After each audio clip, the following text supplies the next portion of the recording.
안녕하세요. 김다니엘입니다. 우린 현재 지구촌 곳곳에서 전쟁을 뉴스와 SNS로 생생하게 목격하고 있습니다. 그리고 전쟁의 소문들을 앞으로도 계속해서 듣게 될 겁니다. 그러나 사실 다른 나라의 전쟁은요, 피부로 실감나게 다가오지도 않고요. 자주 듣게 되게 되면 그 감각이 무디어져서요, 무덤덤해질 수밖에 없을 겁니다. 그러나 만약에 그것이 우리나라의 상황이라면요, 이야기가 달라질 수밖에 없을 겁니다. 오늘이 이 땅이 6.25 전쟁이 발발한 지 74주년이 되는 그런 날입니다. 1950년 6월 25일에 이 땅에 그 비극이 일어났으니까요. 74주년이 맞습니다. 전 전쟁을 직접 겪은 세대는 분명히 아닙니다. 그러나 그 끔찍하고도 처참했던 생지옥과다 같은 그런 비극은요. 이 땅에 다시는 발생하지 않기를 간절히 기도해 봅니다.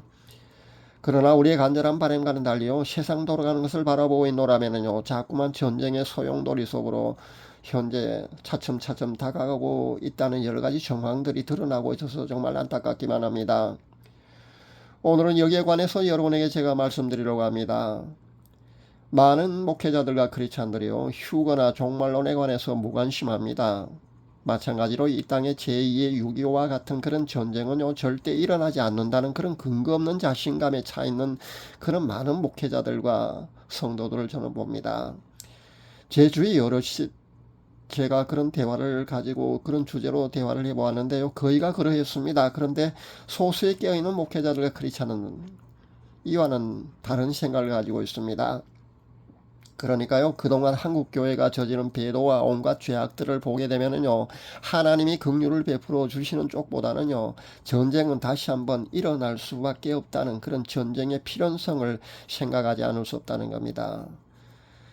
지금의 세계 정세나 남북 간의 상태 그리고 열강들의 움직임을 볼 때요, 분명히 그런 방향으로 현재 진행되고 있다는 그런 여러 가지 정황들이 보입니다.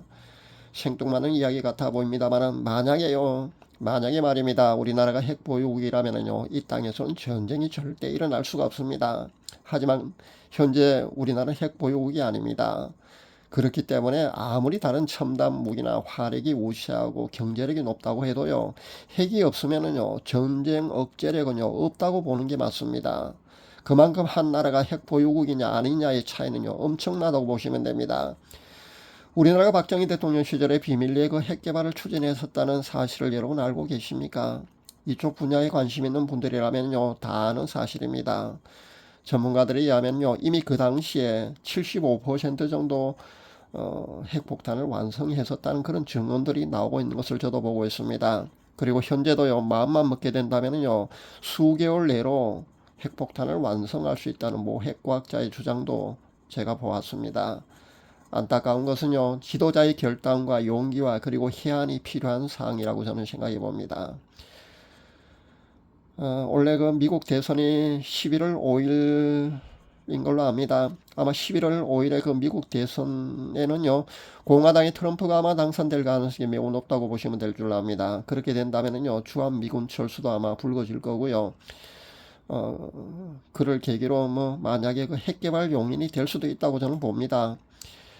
현재도 그 전문가들이나 그런 그 담당자 고위 관리들이 있어요. 이런 말들이 현재 나오고 있지 않습니까? 그것도 무시할 수 없다고 보시면 됩니다. 그리고 유능한 핵과학자가 현재 우리나라에 생존해 있습니다. 그리고 마음만 먹고 결단만 있다면요. 그러니까 지도자의 해안과 결단만 있다면요, 가능한 일이라는 겁니다. 그러니까 이런 역사적인 일도요, 그 천운이 따르는 것이 아니겠습니까? 그러니까 부디 지도자의 해안과 결단이 저는 있기를 간절히 바라봅니다. 이런 좋은 기회를 놓치게 되면요, 국방안보 분야의 그 불안과 위협으로부터 우리나라는요, 앞으로도 계속해서 그렇게 받을 수밖에 없기 때문입니다. 최근에 그 제2의 한국 전쟁의 위험성을 경고하는 주장들이 계속해서 나오고 있는 것을 저도 유심 보고 있습니다. 실제 그 불안을 호소하는 성도들도요, 저는 열어보았습니다. 올해 미국 대선과 맞물려서요, 올 하반기부터 내년을 주목하는 그런 예언가도 저도 있는 것을 봅니다. 저도 전쟁이나 핵폭발 같은 그런 것을 몇 번씩이나 보았기 때문에요, 하나님의 긍휼하심을 아직 포기하고 있지는 않습니다만은 전쟁의 필연성 쪽으로 현재 기우는 것 같아서요, 저도 이런 여러 가지 상황을 예의주시하고 있습니다. 그리고 만약에 전쟁이 발발하게 된다면요, 좌파가 집권할 때보다는요, 분명히 우파가 집권하고 있을 때 아마 일어나야 된다고 봅니다. 그렇다면요, 지금의 윤 정권 임기 기간을 저는 주목하고 있습니다.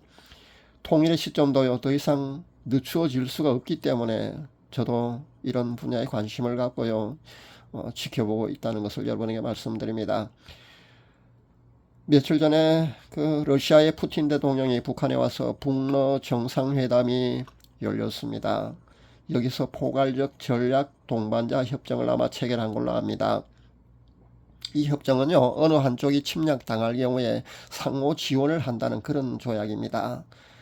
전쟁은요, 북한 단독으로는요, 절대 일으킬 수 없습니다. 지금의 군사력으로 보아도요, 핵만 제외한다면요, 우리나라가 북한보다 월등히 우세합니다. 그러나 군사력이 아무리 우세해도요, 아무리 국방력이 우세하다고 할지라도요, 어떤 전략으로 공격을 하느냐와, 그리고 핵 보유국이냐 아니냐, 그리고 우방의 도움도 무시할 수 없다고 보면 됩니다.